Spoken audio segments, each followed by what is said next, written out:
So we've reached the end of Type Moon June yet again. It's honestly a surreal feeling knowing that just 4 weeks ago I released the first video, and just a week ago I released the last video. Time really flies. This time last year, this channel only had 600 subscribers, and now we're at a staggering number of 2,040. I want to make it clear that I never expected this YouTube channel to even get that many subscribers. I thought 1,000 subscribers was a very far off goal for someone of these topics, this channel. So to not only smash 1,000, but then break through to 2,000 this year, it's just surreal. I can't express my gratitude enough for everyone who likes the videos, comments on the videos, shares the videos, and it truly means the world to me, and I couldn't have a better group of people watching and enjoying my content. I really mean that. That being said, Type Moon June wasn't all sunshine and rainbows. I did run into a fair amount of issues during this month. This Type Moon June was actually very different just about 6 months ago compared to right now. So we're going to be going through all of the videos. I'm going to talk about each, some stuff that I missed, some stuff that I found, and give you a little behind the scenes insight. So let's do this one more time.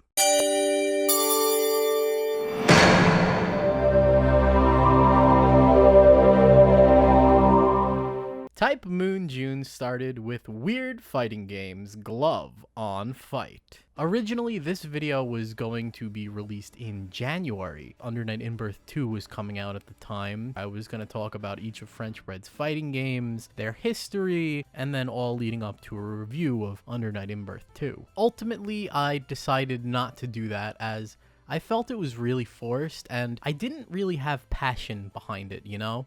That doesn't mean that this idea is abandoned, and I'm just wondering, is that something you guys would want to see? Please let me know.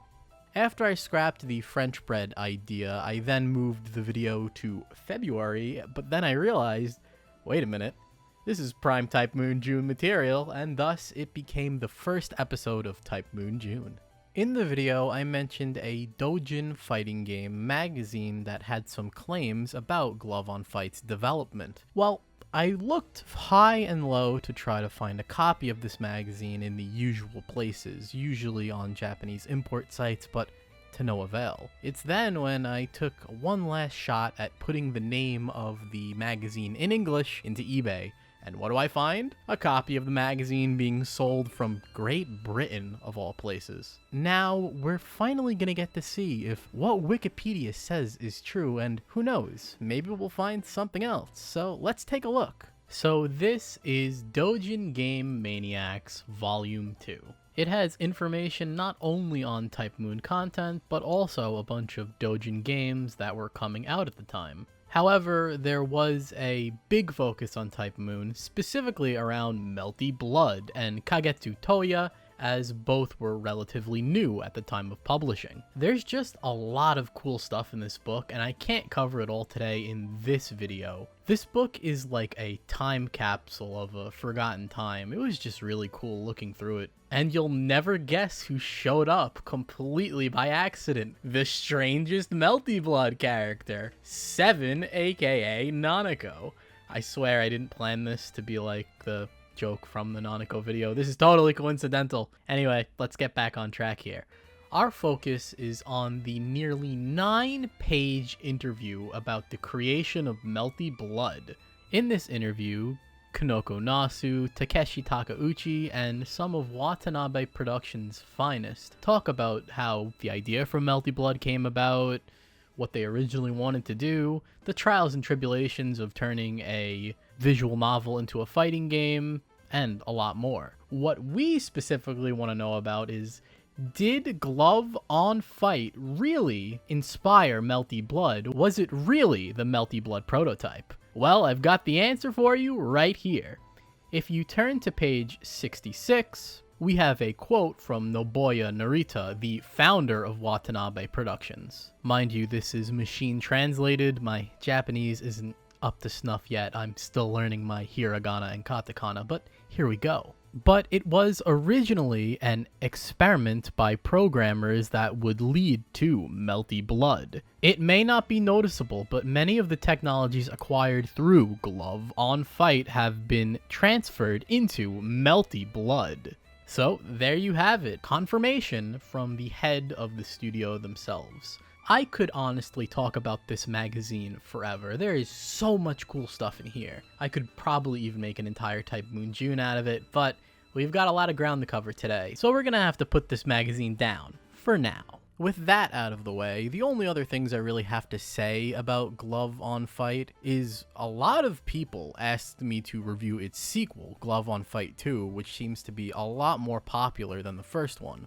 I will look into it one day. The last thing I do for every video I make is make the thumbnail for the YouTube video. This video had two primary thumbnails I was working on. In the end, I went with this one because it goes with the theming of last year's Type Moon June, although as the weeks went on, I gradually moved away from that style, and now this year's Type Moon June has its own thumbnail style, which I'm happy about. I actually started working on this video at the end of May to give myself a little bit of a head start, you know? Throughout this year's Type Moon June, I've realized that I have to start a lot sooner. While that head start definitely helped with the first two videos, eventually time caught up with me and I was working like crazy to get every episode out every week. I don't regret it, it was a lot of fun, but it was definitely harder than I expected. Another foolish thing I did was I didn't lock down what videos were actually going to be in Type Moon June. I had the ideas, of course, but I hadn't really decided until, I want to say, the second week, the final roster of videos. Even then, it changed a little bit here and there. But yeah, that was Glove on Fight. Let's move on to the next one. Next up is Weird Fighting Games Artemis Blade. Artemis Blade doesn't really have that much content, so I feel like I covered everything. I did miss one thing, however.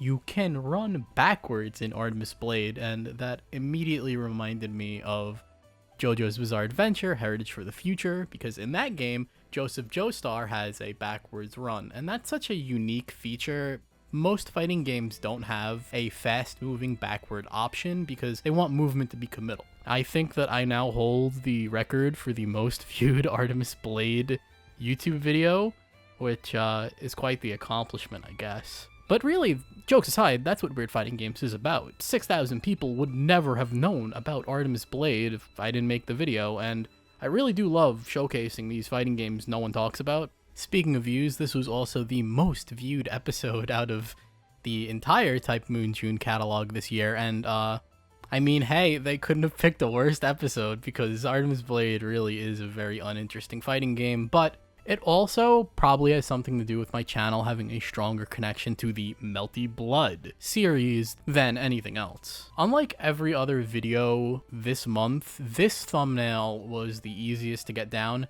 Actually, I had no idea what I wanted the thumbnail to be up until it just popped into my head. You know, a lot of stuff when I'm making these videos, I write the script and do the voiceover, but a lot of the cool, fun details come to me as I'm editing, and that includes thumbnails. You know, I really lucked out on this one. Although originally, I wasn't going to go with bootleg. I was going to go with dollar store Melty Blood or Melty Blood we have at home, but you know, that's too much words for a thumbnail, and I think bootleg Melty Blood does everything to go straight to the point of what Artemis Blade feels like. Also, it goes well with the Glove on Fight episode, which I considered a pseudo-prototype of Melty Blood, so Melty Blood prototype, Melty Blood bootleg, there you go. Moving on, we've got the strangest Melty Blood character, Seven, aka Nanako. Now, Nanako was not always the star of this year's character spotlight. If you look back at the past two thumbnails, you might see a trend of a character who's in both, and that's because the video was supposed to be on Satsuki. Now, the reason why I didn't go with a Satsuki video was I felt like everyone knows Satsuki, but they don't necessarily know her story, which is why I wanted to make the video, but I also felt like she was popular enough that enough people knew her, so she really didn't fit with last year's video where I talked about Shiki. I will do the Satsuki video eventually, but she's just a very special character, and she deserves a lot of attention, I think. And, you know, Type Moon June just isn't fit for that format of video of that depth. please look forward, I don't know when, to the eventual Satsuki video when I get around to it. Moving back on to Nanako. Nanako was a great choice because, me personally, I love Kagetsu Toya, and trying to find a replacement for Satsuki when I realized the scope would be too big, I went right there, and out of 2 characters, she was the one who won because I love Arihiko too, and she's a really funny character. She's very charming for about the hour you get to spend with her in that side story, and I just wanted to share that with everyone, and it seems like people enjoyed it. Editing this video was a lot like editing the Tsukihime experience, which many of you may not have watched. It's not the most viewed video on my channel. A lot of people did like the editing segments I used for the visual novel section, and that comes directly from the Tsukihime experience. It was actually a lot easier to make that section than I thought it was going to be, and it's definitely my favorite part of the video. I also did have a lot of fun pulling out my own personal collection of Type Moon books, trying to see if I could find Nanako in any of them, and I found her in the Tsukihime Doku Hokopan, whatever it's called. Whenever I can, I like to go that little extra mile for you guys and really reach in and try to find some interesting stuff. Ultimately, what I did find was her creators mocking her, but hey, you can't always be a winner. Isn't that right, Satsuki? For the thumbnails of this video, I used a new YouTube feature that lets you test up to 3 thumbnails at once. These were the 3 that I tested, and out of them all, well, it should be obvious, this was the one that won by maybe a 3-4% margin, and then this one was number 2, and then this one was number 3. Here are some of the other alternate thumbnail designs I went with. There's quite a lot, but one thing that is consistent is the whole horse text. When I decided to pivot to talking about 7/Nanako, the first thing that entered my mind is that Nanako is in fact the whole horse. So, 2 JoJo references in one video, who would have thought? Back into the realm of weird fighting games, we've got Fate Tiger Coliseum. Now this was a follow-up from last year's Type Moon June where I talked about Fate Unlimited codes, and you know, I'm glad that I waited a year. I was able to give Tiger Coliseum the attention it deserved, and you know, before I played it, I was really dreading this episode because I was like, what is this going to be? Is this going to be like Smash Bros? Is this going to be like an arena fighter that's like Naruto or something? But what I found was very charming, simple, but strangely addictive.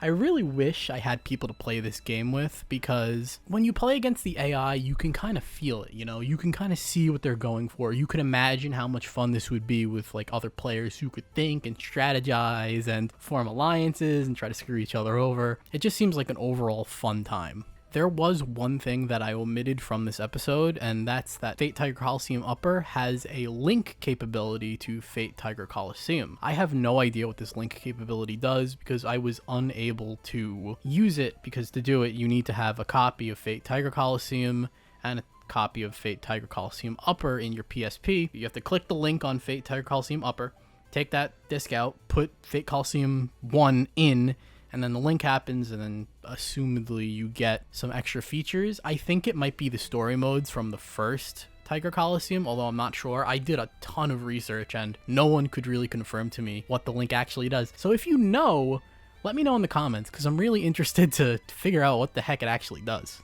Like the Nanako video, I had my fair share of thumbnails with this one, and eventually I picked this one, although I'm not 100% happy with it. It was always going to be Saber Lion on the thumbnail. That was a decision that was made before I even started working on the episode. It was just fate. She had to be there because she's Saber Lion. I really like this thumbnail because it's kind of funny, but in terms of being a YouTube thumbnail, it doesn't really work. There's too much going on, really. You got the 3 sabers, you got the Shiro. When you're making a YouTube thumbnail, what I've found is that you want it to be very clear, communicating what the video is, because the thumbnail is actually what grabs people's attention first, not the title. And that's why you'll notice I never put the title in the thumbnail, because I like to have the thumbnail have its own message, and then you see it, and then you look at the title, and then you decide if you want to watch the video. Although you could always put the title in the thumbnail, it definitely works. It's just not how I like to do things.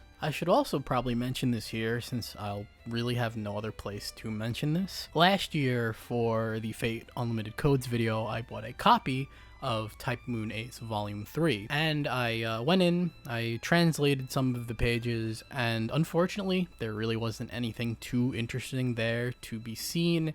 It was really just a basic, this is the story, look, here are our characters who were just like, you guys are never gonna believe, but Saber is in the game, Shiro, Rin, you know, it's really nothing special. There is no insight from the developers, but that's a loose thread I should definitely tie up, and now we don't gotta worry about it ever again. It's never coming back. Tiger Coliseum also has 2 short one-shot manga chapters. It's really nothing serious, it's just for fun. And you know what? It's short enough that I'm not going to go into detail about what happens because it's only like 10 or 11 pages. You can find it easily on Manga Dex if you just search Fate Tiger Coliseum manga. So go check it out after this video. It's a very, very short read. I think you'll enjoy it. I mean, how could you not when Saberlion is in it? Last but not least, we have the Tsukihime anime video, and man, oh man, was this the hardest video of the entire month. A big issue I ran into making this video was copyright. If I put a clip that was too long in this video, the entire video would have gotten blocked.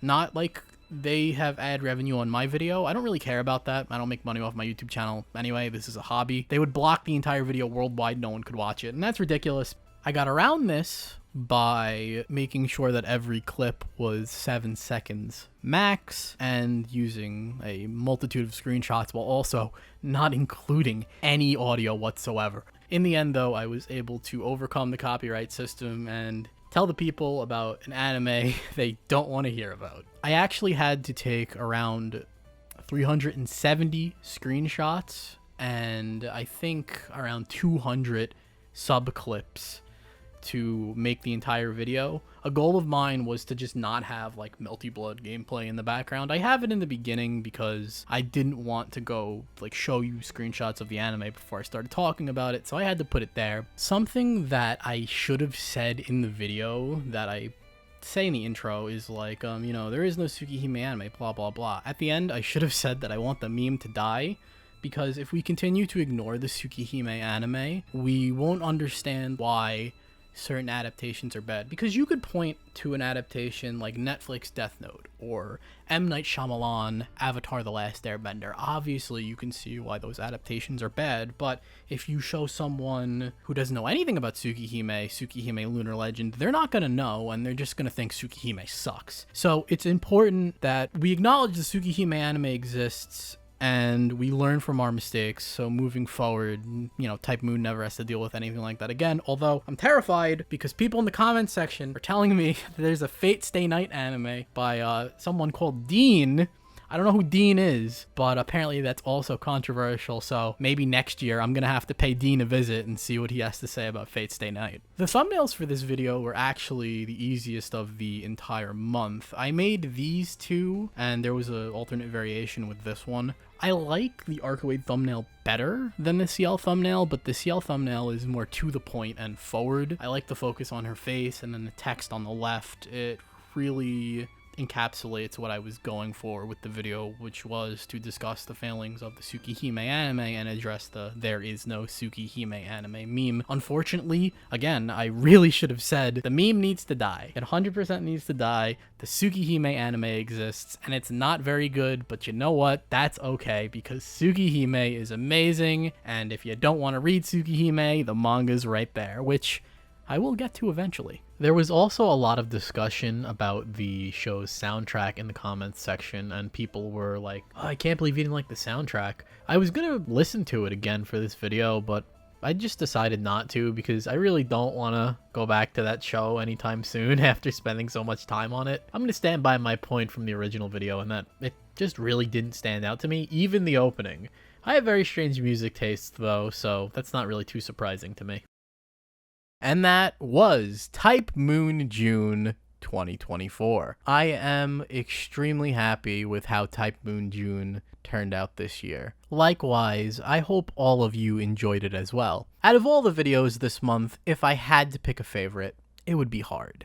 But I'm kind of leaning towards the anime video because that's the first time I've done something like this, but I also really like the Tiger Coliseum video because it feels like such a nice companion piece to last year's Unlimited Codes video. But then I've got the Nanako video where I really think I was able to talk about her character and shine a spotlight on a character that's unfortunately been forgotten. You know, choosing these things is really hard. I've never been the best with favorites, but if there was a favorite, it would be those three all together at the same time. I'd really love to hear which one you guys liked the most, or which one you guys thought was the best. It's kind of hard to be objective about these things from the creator's standpoint, but to everyone who commented, especially if you commented on multiple videos, liked the videos, and shared the videos, I hope you enjoyed this year's Type Moon June. It's certainly been a journey, and we've reached our destination. The question is then, what comes next? I won't mince words here. After getting a video out every week for the entire month, I think I'm burned out. I don't know exactly.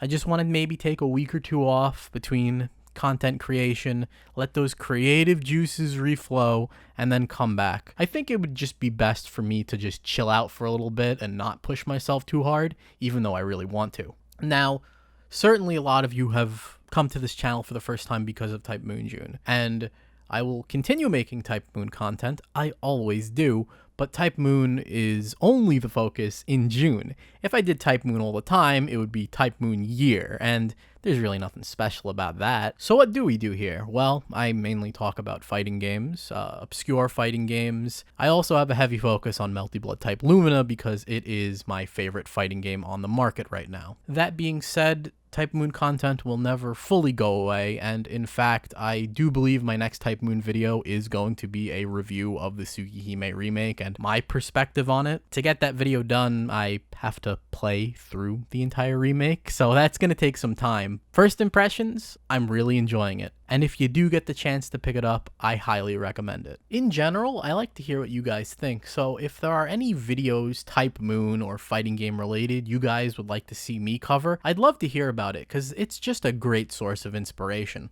And before I forget for the millionth time, I am on other social medias. My Twitter is at DrZuulYT, and my Twitch is DrZuul115. My Discord is also just Dr. Drzuul, no period, and you know, if anyone ever needs to contact me, it would be through those channels, mainly Twitter and Discord. I've been thinking about live streaming again for a while, and I think I might have some cool ideas. Nothing concrete yet, I'm just considering it. But I do plan to be more active on other social medias just in case people want to know what's coming up, what I'm working on, stuff like that. Anyway, I guess that's it.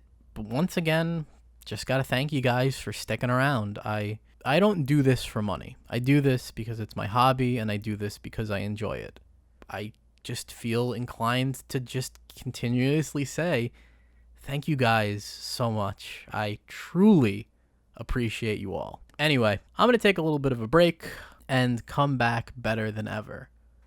So, for the last time this year, and until June 1st, 2025, have a happy Type Moon June, even though it's July.